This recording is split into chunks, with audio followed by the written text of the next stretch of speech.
14 শাবানের রাত্রে এইভাবে মসজিদে ভিড় না করে যদি বেশ্যাখানায় কাটায় তারপরও ভালো আছে, সেটাকে যদি সে ইসলাম মনে করে তাহলে এটা ইসলামের জন্য কত ক্ষতিকর। এটা হলো জিনার চেয়েও খারাপ, সুদ ঘুষের চাইতেও খারাপ। আমাদের সমাজে শোনা যায় যে আমার মতো টুপিদারিওয়ালা বলছে যে সবে বরাতের রাত্রিতে ইবাদত করা আর বেশ্যাখানায় অতিবাহিত করা দুটোর মাঝে কোনো পার্থক্য নাই। আপনি চিন্তা করতে পারেন মানুষত্ব বক্তব্য তার মাঝে থাকে, এই কথা একজন মুসলমান প্রতি বলতে পারেন।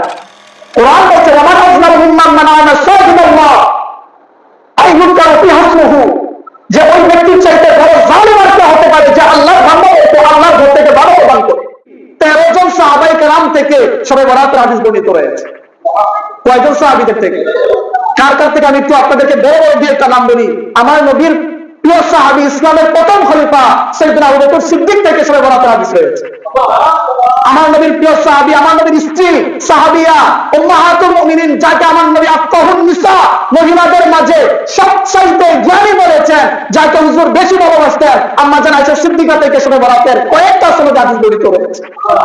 মুআজ বিন জাবাল রাদিয়াল্লাহু তাআলা থেকে, আবু মুসা আল-আশআরী থেকে, স্বয়ং মাওলা আলী আমার নবী যাকে বলেছেন আনা মদিনাতুল ইলমি ওয়া আলিয়ুন বাবুহা, আমি নবী হলাম ইলমের শহর, আলী হলো ইলমের দরজা। আমার নবীর মেয়ের জামাতা স্বয়ং মাওলা আলী থেকে সবে বরাতের হাদিস, রোজা রাখার হাদিস, ইবাদত বন্দেগী করার হাদিস রয়েছে। যদি কেউ না পায় আমাদেরকে আছে, আমরা সিয়াসিত্তা থেকে দেখাবো, তিরমিজি থেকে দেখাবো, সুনান ইবনে মাজাহ থেকে দেখাবো ইনশাআল্লাহ।